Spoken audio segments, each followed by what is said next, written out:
ठंडा लगता है नहीं नहाएंगे, भर थरिया भले खाएंगे। नमस्ते प्रणाम हर हर महादेव। हम बानी आप सबके छोट भाई गीतकार देवव्रत व्यास। आप देख रहल बानी देवव्रत व्यास ऑफिशियल। दोस्तों, आज मैं अपने भोजपुरी इंडस्ट्री की एक बहुत ही रहस्यमयी चीज बताने वाला हूं। दोस्तों, आप लोग हमारे वीडियो को लास्ट तक देखिएगा। इसमें आपको बहुत ही चीज सीखने को मिलेगा।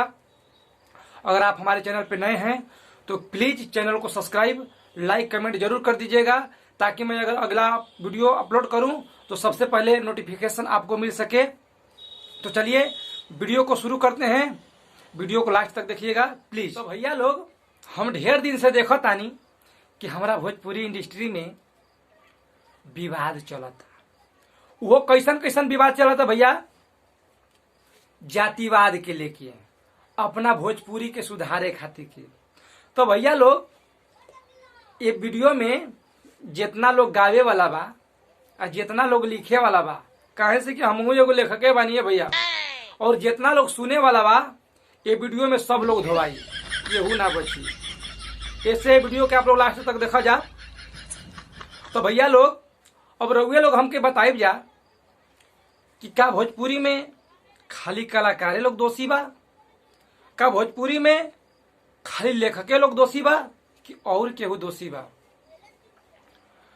और तो और ये भोजपुरी में का खाली सिंगर लोग से ही और लेखक लोग से ही समाज गंदा होता, या सुने वाला लोगों से भी समाज गंदा होता? ये को प्रश्न बा। आप लोग ये बताई जा, गाना कितना मिनट का बनेला? मुश्किल से 3 मिनट, 4 मिनट, 5 मिनट, इससे तो ज्यादा का गाना बनेला ना। अगर ज्यादा भी बनी तो 7 मिनट। इस 7 मिनट के अंदर में कलाकार लोग जितना शब्द का प्रयोग करे कर ले, ठीक।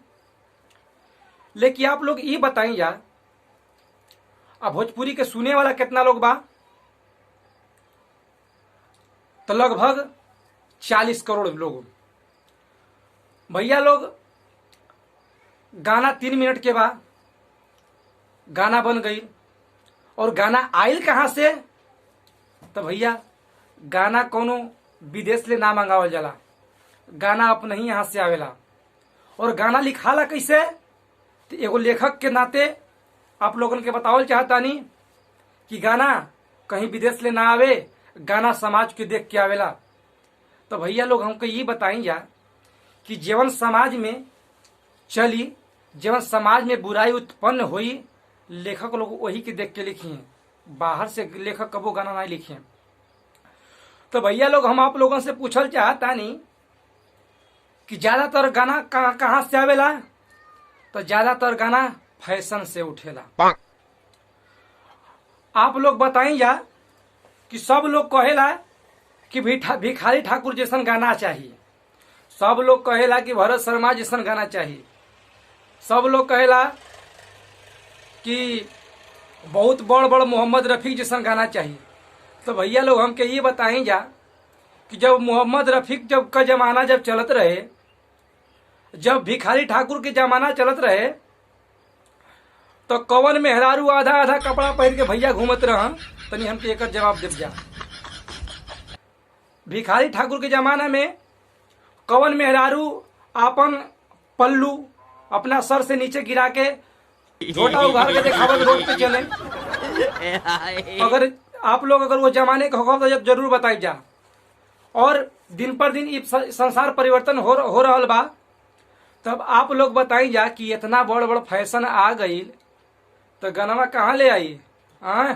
भिखारी ठाकुर के जमाना में आजकल के अगर बूढ़ा औरत लोग अगर चल जाते हैं ऐसे पल्लू घर के, तक से बुढ़िया पगला गई है। जितना कुल मौगी मेकअप से का पेंट मार के रोडवा पे घूमत बहानी लोग, तो कह देता का मेहरारू जा। तो भैया लोग, गनवा कहाँ से आई? हमरे घरे ले? गनवा समाजे से उठी तो समाजे में जाई। और दूसरी बात कि गाना कोनो खराब ना होला, गाना अपने आप में बहुत बढ़िया बढ़िया होला, समाज के सीखे लाख होला। ऐसे गाना समाज से ही आवेला। अगर केहू हमके ही बताई जा कि हमारे हिंदुस्तान के एगो सभ्यता बा कि औरतन के साड़ी अपना सर से नीचे ना गिरे के चाहिए। जितने भी हमारे वीडियो को अगर बूढ़ बुजुर्ग लोग देखत हुई हैं तो वो जानत हुई हैं कि औरतन का, हमारे हिंदुस्तान का सभ्यता बा कि औरतन का पल्लू सर से नीचे ना जाएगा चाहिए। लेकिन आजकल का औरत भैया साड़िये पहिरे में शर्मात बानी। दूसर तो बात छोड़िए दी। दूसरी बात, आजकल के लड़की लोग, हमारे हिंदुस्तान के इस सभ्यता बा ना कि आजकल के लड़की लोग के समीज सलवार और सूट पहिरे के चाहिए। ये हमारे हिंदुस्तान का सभ्यता बा। लेकिन आजकल के लड़की लोग पहिरत का बानी, हाफ टी शर्ट और हाफ चड्डी पहन के पूरा गांव भर पैतरा मारत बानी। समाज के लोग जब देखी हैं उनके ऊपर क्या असर पड़ी भैया? तो गाना कहाँ से आई? समाज से ही गाना उठता है ना। समाज से गाना उठा, समाज के लोग बुराइयों को देखे और उसको उठाकर गाना में गा दिए। तो जरा आपसे प्रश्न करता हूं कि जब एक पिता अपनी बेटी को, जब एक पिता अपनी बहू को अर्धनग्न कपड़ों में देखना 24 घंटा पसंद कर सकता है, तो क्या वो व्यक्ति 3 मिनट का गाना नहीं सुन सकता? जब एक भाई अपनी बहन को अर्धनग्न कपड़ों में देखना पसंद कर सकता है, तो क्या वो 3 मिनट का गाना नहीं सुन सकता? एक क्वेश्चन है आप लोगों से, इसको सोचिएगा और समझिएगा, तब मुझे कमेंट में जरूर बताइएगा। जब एक बहन को अपने भाई के प्रति शर्म नाम की चीज नहीं है, जब एक बेटी को अपने बाप के प्रति शर्म नाम की चीज नहीं है कि मुझे किस हिसाब से रहना चाहिए, परिवार में कैसे रहना चाहिए, परिवार के हिसाब से कैसे ढलना चाहिए, जब ये सभ्यता उस लड़की के अंदर नहीं है, आप लोग संस्कारी बनाना चाहते हैं, अपने समाज को सुधारना चाहते हैं। आप ही लोग बताइएगा कि क्या हमारी भोजपुरी को सुधारने से क्या समाज सुधर जाएगा?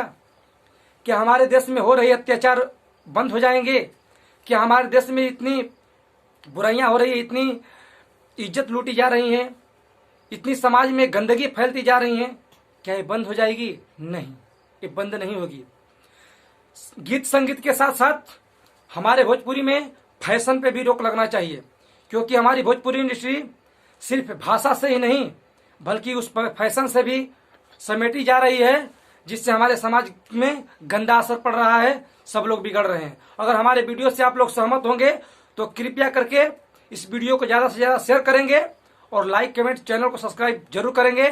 धन्यवाद। जय माता दी।